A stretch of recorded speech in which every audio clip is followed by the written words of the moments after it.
नमस्कार, मी पंजाब डक. आज आहे 16 मे 2026 आणि मी आहे कोणतं गारखेडा, हे तालुका भोकरदन, जिल्हा जालना. या ठिकाणी मिरच्याचं पीक आहे आणि या ठिकाणी मी एक महाराष्ट्रातल्या शेतकऱ्याला अंदाज देणार आहे.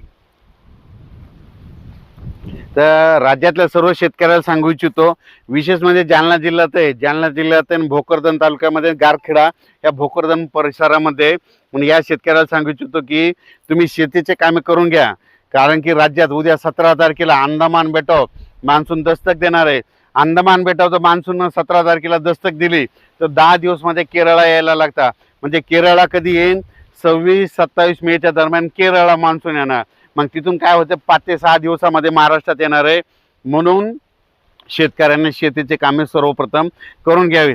खास करून हे आपण भोकरदनमध्ये जालना जिल्हा आहेत, म्हणून ह्या जालना जिल्ह्यात तिकडं आल्याच्या नंतर सगळीकडे असेच राहणार. म्हणून ह्या शेतकऱ्याला सांगू इच्छितो की तुम्ही शेतीचे कामे आठवा. कारण की तुमच्याकडं 28 आणि 29 तारखेला मान्सून पूर्व अवकाळी पाऊस येणार आहे आणि ह्या ज्या मिरच्या लावल्या त्यांच्यासाठी जीवदान ठरणार आहे. आणि तुम्हाला सांगतो, हे जे वारं चालू आहे ना राज्यामध्ये, आता हे जे वारं असं इतकं जोरात सुरू आहे, 22 तारखेपर्यंत असंच वारंवर राहणार आहे चालू. 23 तारखेच्या नंतर हे वारं बंद होणार आहे. म्हणून हा राज्यातल्या सर्व शेतकऱ्यांनी लक्षात घ्यायचा. राज्यातल्या सर्व शेतकऱ्याला सांगू इच्छितो की तुम्ही काय करा, शेतीचे कामे करून घ्या. मान्सून उद्या म्हणजे 17 तारखेला म्हणजे उद्या सकाळी पहाटे सकाळी अंदमान बेटाव मान्सून दस्तक देणार आहे. मग अंदमान बेटाव मान्सून दस्तक दिल्याच्या नंतर कंप्लीट 10 दिवसाला तो केरळला येतो. मग केरळला आल्याच्या नंतर 5 ते 7 दिवसामध्ये त्याला महाराष्ट्रामध्ये यायला लागतं.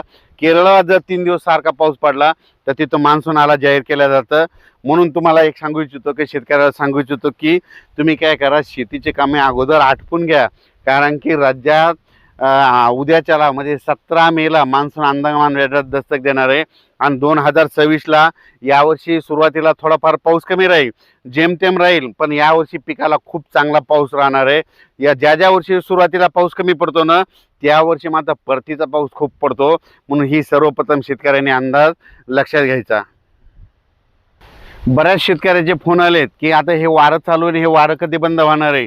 तर सांगायचं झालं तर परत एकदा सांगतो की हे वारं जवळपास 22 तारखेपर्यंत असं चालू राहणार आहे. 23च्या नंतर हे वारं बंद होणार आहे. म्हणून हा अंदाज शेतकऱ्यांनी लक्षात घ्यायचा. 23च्या नंतर देखील तुम्हाला सांगू इच्छितो, राज्यामध्ये म्हणजे ह्या मेच्या शेवटच्या आठवड्यात मान्सून पूर्व अवकाळी पाऊस बरसणार आहे. पण हे सगळ्या महाराष्ट्रात पडणार नाही. फक्त मान्सून पूर्व पाऊस कुठं बरसणार जास्त तुम्हाला सांगतो, सांगली जिल्हा, कोल्हापूर जिल्हा, सोलापूर जिल्हा, सातारा जिल्हा, घाटमाता, कोकण, पुणे, त्याच्यानंतर अहिल्यानगर, बीड जिल्हा, धाराशिव जिल्हा, हे लातूर जिल्हा, ह्या पट्ट्यामध्ये मात्र मान्सून पूर्व पाऊस बरसणार आहे. म्हणून हे अंदाज सर्व शेतकऱ्यांनी लक्षात घ्यायचा. ह्या जवळपास पश्चिम महाराष्ट्र सांगायचं झालं तर पश्चिम महाराष्ट्राकडं मात्र 21 तारखेपासून म्हणजे 21च्या नंतर 22-23च्या नंतर तिकडं मान्सून पूर्व अवकाळी पावसाला, पूर्वमोसमी पावसाला सुरुवात होणार आहे. म्हणून पश्चिम महाराष्ट्राच्या शेतकऱ्यांना अंदाज लक्षायचा. पण विदर्भ आणि मराठवाडा आणि इकडं उत्तर महाराष्ट्र या भागाकडं मात्र हे अवकाळी जास्त येणार नाही. मग या इकडं विदर्भ मराठवाड्यात कधी येणार तर तुम्हाला सांगू इच्छितो, 27, 28, 29च्या दरम्यान म्हणजे मेच्या शेवटच्या आठवड्याच्या टायमाला मग मान्सून पूर्व पाऊस येईल. म्हणून हे अंदाज सर्व शेतकऱ्यांनी लक्षात घ्यायचा. तुम्हाला सांगू इच्छितो, सध्या देखील आज देखील म्हणजे सातारा जिल्ह्याकडं देखील, सांगलीकडं, त्याच्यानंतर कोल्हापूरकडं, त्याच्यानंतर कोकणपट्टी, पुणे ह्या परिसरात देखील आज पाऊस पडणार आहे. म्हणून हा अंदाज देखील त्या पट्ट्यातल्या शेतकऱ्यांनी लक्षात घ्यायचा. पण सध्या तरी मान्सून पूर्व पाऊस तुम्हाला एक सांगू इच्छितो, पश्चिम महाराष्ट्राकडे त्याचं स्वरूप जास्त राहणार आहे. आणि ज्यांचा ऊस, त्या शेतकऱ्याचे मला फोन आले, काही शेतकरी म्हणतात आम्हाला ऊस लागवड करायची, कधी करा?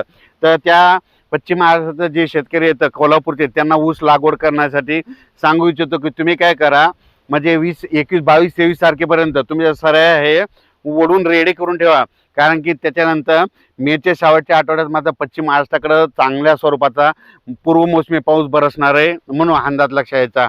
आणि त्याच्यानंतर राज्यात मात्र शेतकऱ्याला परत विनंती करतो की तुम्ही शेतीचे कामं सुरुवातीला आवरा.